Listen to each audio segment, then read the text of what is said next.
Bonjour à toutes et à tous. Ce cours numéro 3 s'intitule Le capital social des églises providence africaines.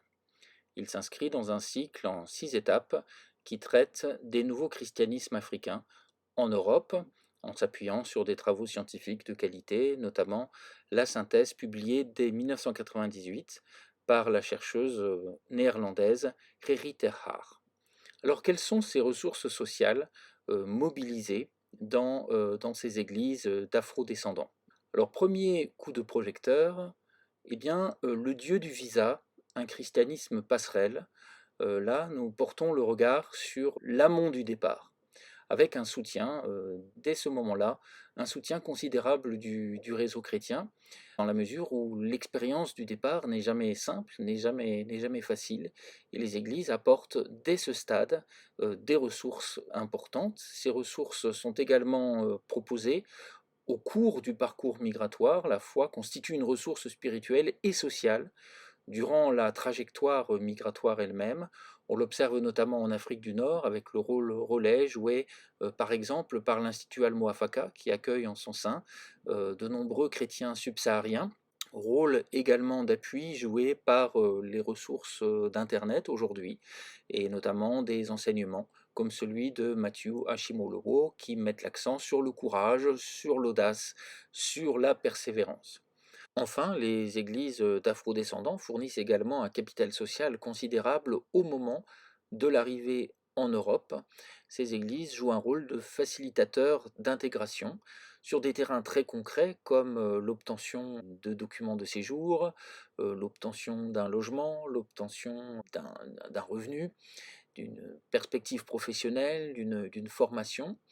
Dans tous ces domaines, eh bien, les églises proposent un capital social précieux, et cela joue notamment dans les églises ghanéennes de Suisse, hein, que nous voyons sur ces photographies, avec également évidemment des ressources affectives, des ressources de solidarité, des liens horizontaux, des moments de convivialité, qui sont très précieux pour les fidèles et qui leur permettent de se faire petit à petit une place au soleil dans les sociétés européennes.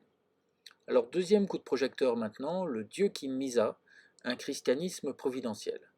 Alors là, il s'agit de porter le regard sur le capital social proposé sur la longue durée, hein, une fois les églises bien implantées en Europe, avec notamment la très belle étude de Maïté Maskens, que je recommande, Cheminer avec Dieu, Pentecôtisme et migration à Bruxelles, où on voit que ces églises eh bien, proposent une véritable providence psycho-éducative hein, qui permet aux fidèles de basculer du statut de victime au statut de conquérant. Alors il y a également une providence immobilière, sociale qui joue hein, et qui a été saluée notamment dans le contexte du Royaume-Uni par le prince Charles et Camilla dès 2007. Il faut le souligner.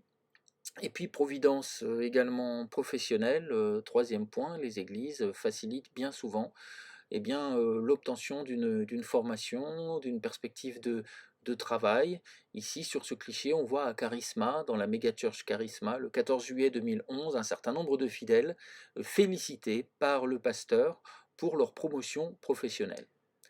Enfin, pour terminer ce survol consacré au capital social proposé par les églises d'afro-descendants en Europe, l'exemple de la méga church Impact Centre Chrétien. Cette méga-église est conduite par le couple pastoral Ivan et Maud Castanou. Elle a été fondée en 2002. Elle est devenue à la fin des années 2000 une véritable méga-église et aujourd'hui elle bâtit un édifice spectaculaire à Croissy-Beaubourg qui témoigne du rayonnement de cette communauté dont le mantra est vraiment de transformer les fidèles de victimes en champions, avec un accent très important hein, sur la formation, sur l'émancipation, sur le refus de l'assignation victimaire, avec les thèmes de la conquête, de la victoire, de l'effort, de l'excellence. Montre-moi tes œuvres et je te dirai où est ta foi, hein, enseignement de pasteur Modestine Castanou. On voit bien ici le rôle joué par l'Église en matière de réussite, en matière d'éducation, Réussir ta vie et briller dépendra de la stature de Christ en toi. On voit le lien ici entre discipline spirituelle et réussite sociale. Ces énoncés performatifs, articulés à une praxis concrète, sont autant de ressources mobilisables. Alors pour conclure, les logiques d'impact ne sont pas toujours aussi spectaculaires que dans le cas d'ICC, mais elles participent globalement à des dynamiques de désenclavement et d'émancipation sociale que l'on repère aussi lorsqu'on porte le regard spécifiquement sur les réseaux francophones, ce qui sera l'objet du prochain cours.